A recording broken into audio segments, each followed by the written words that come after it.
कभी ऐसा हुआ है कि किसी अपने को देखकर अचानक ये ख्याल आया हो कि वक्त कितनी तेजी से भाग रहा है? कमला दास की कविता माय मदर एट 66 ठीक इसी एहसास को, इसी फीलिंग को पकड़ती है। ये कविता है उम्र बढ़ने की, बिछड़ने के डर की और उस प्यार की जिसे हम अक्सर शब्दों में बयान नहीं कर पाते। तो चलिए इस दिल को छू लेने वाली कविता की गहराई में उतरते हैं। कविता की शुरुआत ही एक ऐसी तस्वीर से होती है जो बस मन में छप जाती है। ये लाइन सीधे दिल पर लगती है ना? ये सिर्फ एक ऑब्जर्वेशन नहीं है, ये एक बेटी का वो कच्चा अनफिल्टर्ड डर है जब वो पहली बार अपनी माँ की नश्वरता को, उनकी मॉर्टैलिटी को इतनी करीब से देखती है। और ये सब होता है एक बहुत ही आम सी सेटिंग में, एक कार की सवारी में। एक बेटी अपनी माँ को एयरपोर्ट छोड़ने जा रही है, बस। लेकिन जानते हैं, कभी-कभी सबसे ऑर्डिनरी मोमेंट्स में ही हमें जिंदगी की सबसे गहरी सच्चाई का एहसास होता है। और देखते ही देखते ये कार यात्रा एक इमोशनल सफ़र बन जाती है। तो पोएम की जर्नी बहुत सिंपल है, घर से एयरपोर्ट तक। ज्योग्राफिकली देखें तो बहुत छोटी है, लेकिन इमोशनली ये एक बहुत बहुत लंबा सफ़र है। इस छोटी सी कार राइड में ही पोएट एहसास, डर और आखिर में एक दर्द भरी एक्सेप्टेंस की पूरी यात्रा तय कर लेती है। तो पोएट अपनी माँ को देखती हैं। वो सो रही हैं, मुंह खुला हुआ, चेहरा एकदम पीला और बेजान। इस पल में ना कोई फिल्टर नहीं है, कोई दिखावा नहीं, बस एक रॉ रियलिटी है। यही वो मोमेंट है जब उन्हें गहराई से एहसास होता है कि उनकी माँ अब वाकई बूढ़ी हो चुकी हैं और वक्त हाथ से निकल रहा है।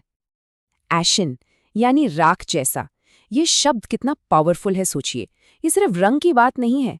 राख, राख क्या होती है? जो आग के बुझने के बाद बचती है ना?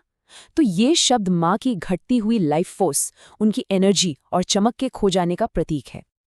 अब ये ख्याल इतना दर्दनाक है कि पोएट इससे भागना चाहती हैं, एस्केप करना चाहती हैं। तो वो क्या करती हैं?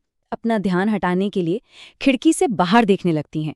और बस यही कविता हमारे सामने दो बिल्कुल ऑपोजिट दुनिया रख देती है, एक कार के अंदर की और एक बाहर की। एक तरफ कार के अंदर, जहां मानो समय रुक सा गया है, स्टिलनेस है, साइलेंस है, एक फेडिंग लाइफ है। और दूसरी तरफ खिड़की के बाहर की दुनिया, जो पूरी तरह एनर्जी और मोशन से भरी है। जवान पेड़ पीछे की ओर भागते हुए दिख रहे हैं और खुश बच्चे अपने घरों से बाहर उमड़ रहे हैं। जीवन और मौत का यही कॉन्ट्रास्ट, यही टकराव इस कविता का दिल है। तो बाहर की जो दुनिया है ना, वो सिर्फ एक सीन नहीं है, वो सिंबॉलिक है। ये जो स्प्रिंटिंग ट्रीज हैं, ये तेजी से भागते हुए समय की तरह हैं जो कभी लौट कर नहीं आता। और वो जो Mary children spilling out of their homes हैं, वो लाइफ की नई बिगिनिंग, एनर्जी और फ्यूचर का सिंबल है। ये सब कुछ उसके बिल्कुल उलट है जो पोएट अपनी माँ में देख रही हैं। कमला दास इन सीन्स को और भी रियल बनाने के लिए पोएटिक डिवाइसेस का बहुत खूबसूरती से इस्तेमाल करती हैं। वो पेड़ों को स्प्रिंटिंग कहती हैं, मानवीकरण, पर्सोनिफिकेशन, जैसे वो भी जिंदा हों, भाग रहे हों। बच्चों के लिए स्पिलिंग वर्ड यूज करती हैं, जैसे जिंदगी किसी फाउंटेन की तरह उमड़ रही हो। ये इमेजेस कार के अंदर की खामोशी से एक पावरफुल कॉन्ट्रास्ट बनाती हैं। तो अब कार की जर्नी खत्म होती है और वो लोग एयरपोर्ट पहुंचते हैं। और देखिए, एयरपोर्ट्स हमेशा से ही फेयरवेल्स और चेंज की जगह होते हैं, है ना? और बस यहीं आकर पोएट का जो छिपा हुआ डर था, वो और भी गहरा हो जाता है। यहाँ जो सिक्योरिटी चेक है ना, वो सिर्फ एक फिजिकल बैरियर नहीं है, वो एक मेटाफर बन जाता है। ये उस सेपरेशन का सिंबल है जहाँ बच्चों को अपनी जिंदगी में आगे बढ़ना पड़ता है और पेरेंट्स पीछे रह जाते हैं।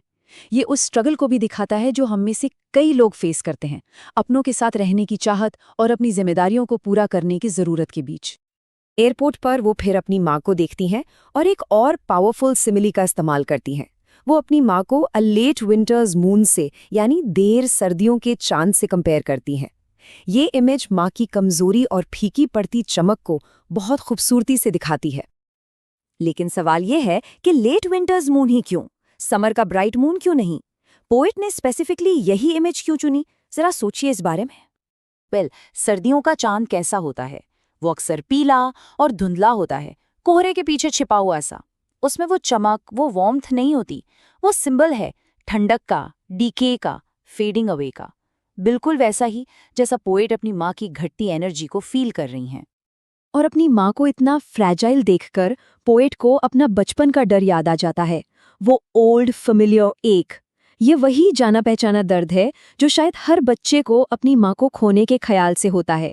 एक ऐसा डर जो बड़े होने पर भी कभी पूरी तरह से जाता नहीं है। और अब हम कविता के सबसे हार्ट ब्रेकिंग पार्ट पर आते हैं, वो हिस्सा जहां इमोशंस को एक मास्क के पीछे छिपा लिया जाता है। वो अपनी माँ से कहती हैं, सी यू सून अम्मा। सुनने में तो ये शब्द होप और रीअश्योरेंस से भरे हैं, पर क्या वो वाकई ये मानती हैं? या ये शब्द सिर्फ एक तरीका है उस डर को छिपाने का जो वो अंदर ही अंदर महसूस कर रही हैं? ये शब्द असल में उम्मीद की एक ढाल है, एक कवच है। वो जानती हैं कि अगर वो टूट गईं तो उनकी माँ भी हिम्मत हार जाएंगी। इसीलिए वो अपने डर, अपने दर्द को छिपा लेती हैं ताकि अपनी माँ को कंफर्ट कर सकें। ये प्यार का एक सेल्फलेस एक्ट है, जहाँ वो अपनी फीलिंग्स से ऊपर अपनी माँ की फीलिंग्स को रखती हैं। और फिर आती है कविता की फाइनल लाइन, जो शायद सबसे पावरफुल है। All I did was smile and smile and smile. एक ही शब्द को 3 बार रिपीट करना, ये कोई कोइंसिडेंस नहीं है। पोएट्री में रेपिटेशन का मतलब होता है एम्फसिस, यानी किसी बात पर जोर देना। ये रेपिटेशन हमें बताता है कि ये मुस्कान असली खुशी वाली नहीं है, ये एक फोर्स्ड स्माइल है, एक मास्क है। और इस मास्क के पीछे क्या छिपा है? दर्द, डर और ये बेबसी कि शायद ये उनकी आखिरी मुलाकात हो। एक और इंटरेस्टिंग बात, क्या किसी ने नोटिस किया कि पूरी कविता में कहीं भी फुल स्टॉप नहीं है? ये एक सिंगल लॉन्ग सेंटेंस है। ये स्ट्रक्चर हमें सीधा पोएट के मन के अंदर ले जाता है, जहां थॉट्स और फियर्स की एक कंटिन्यूअस स्ट्रीम बह रही है, बिना रुके, ठीक एक नदी की धारा की तरह। और आखिर में ये कविता हमें एक सवाल के साथ छोड़ जाती है, एक ऐसा सवाल जो सिर्फ पोएट के लिए नहीं बल्कि हम सब के लिए है। हम अक्सर अपने सबसे गहरे डर को छुपाने के लिए एक मुस्कान का नकाब क्यों पहन लेते हैं, खासकर उनके सामने जिनसे हम सबसे ज्यादा प्यार करते हैं? ये कविता एक बेटी और माँ की कहानी से बहुत बढ़कर है। ये प्यार, लॉस और उस कॉम्प्लेक्स तरीके के बारे में है जिससे हम अपने इमोशन से डील करते हैं। वाकई में एक सोचने वाली बात है।